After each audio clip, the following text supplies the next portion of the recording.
చందమామ కథ. ఎవరు తెలివిమంతులు? పూర్వం ఒక ఊళ్ళో ఒక పిసినిగొట్టు ఉండేవాడు. అతను పిల్లికి కూడా భిక్షం పెట్టి ఎరగడు.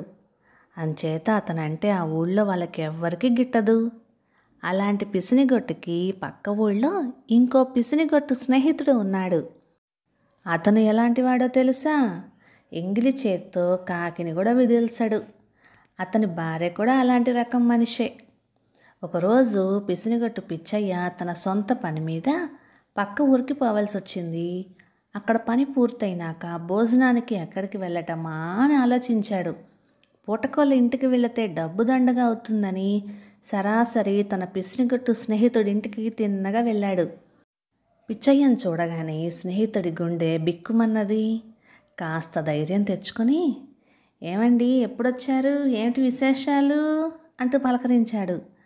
మరేం విశేషాలు లేవు, నిన్ను చూడాలని బుద్ధి పుట్టింది, వచ్చాను అన్నాడు పిసినగొట్టు పిచ్చయ్య. వచ్చిన పీడ పోయేటట్లు లేదనుకొని, మంచిదేలేండి, భోజనం వేలయ్యింది, దొడ్లోకి వెళ్ళి స్నానం చేసి రండి అని అన్నాడు పిసినగొట్టు స్నేహితుడు. సరేనని పిచ్చయ్య స్నానం కోసం దొడ్లోకి వెళ్ళాడు.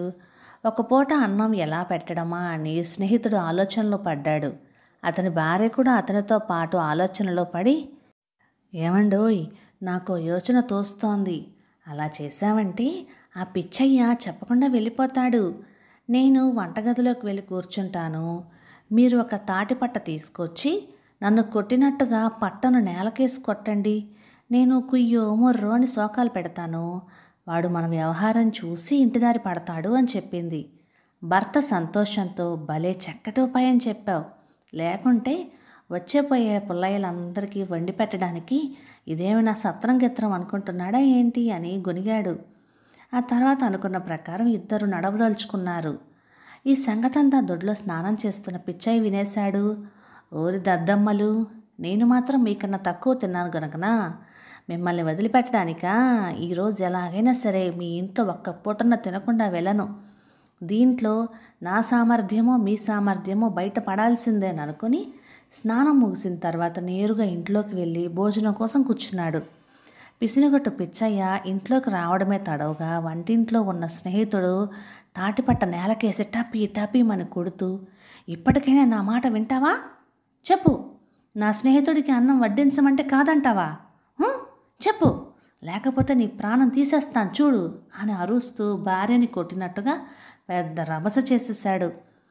ఇలా భర్త పట్టను నేలకేసి కొడుతూ ఉంటే భార్య తన్ను నిజంగా కొడుతున్నట్లుగానే అభినయిస్తూ, అయ్యో అమ్మో, ఈ అన్యాయం విచారించే వారే లేరా, నన్ను చంపేస్తున్నాడే, నన్ను కాపాడే దిక్కే ఎవరు లేరా, అయ్యో బాబోయ్ అని రాగాలు పెట్టడం ప్రారంభించింది. పిచ్చయ్యకి వీళ్ళ నటన తెలుసు కాబట్టి ఈ సమయంలో ఇక్కడ ఉండడం మంచిది కాదని కండువ భుజాన్ని వేసుకొని బయటకు వెళ్ళినట్లుగా వెళ్ళి చప్పుడు కాకుండా దొడ్లోకి జొరబడి ఇంటి వెనకాల దాక్కున్నాడు. ఇంతలో స్నేహితుడు తన భార్యను పిలిచి, చూసావా నా మంత్రం ఎంత పనిచేసిందో, ఆ పిసినారి విధవ మన గోల సహించలేక వెళ్ళిపోయాడు, ఇదంతా నా తెలివితేటలు, లేకుంటే వాడు వదిలేవాడే కాదు అని సంతోషం పట్టలేక నవ్వాడు. దీంట్లో మీరు చేసింది ఏముంది? మీరు కొట్టిన ఉత్తొత్త దెబ్బలకు తగినట్లుగా నేను రాగాలు తీయకుంటే మీ తెలివితేటలు బట్టబయలైపోయేవి. మీరు కొట్టినట్టు కొట్టారు, నేను ఏడ్చినట్టు ఏడ్చాను. నా గోలకి భయపడి ఆ పిసినగొట్టు పిచ్చయ్య కాలికి బుద్ధి చెప్పాడు. అంచేత మీకన్నా నేనే తెలివిగల దాన్ని అని వెటకారంగా నవ్వింది ఆవిడ. వీళ్ళ వాదన అంతా గోడచాటు నుంచి విన్నాడు పిచ్చయ్య.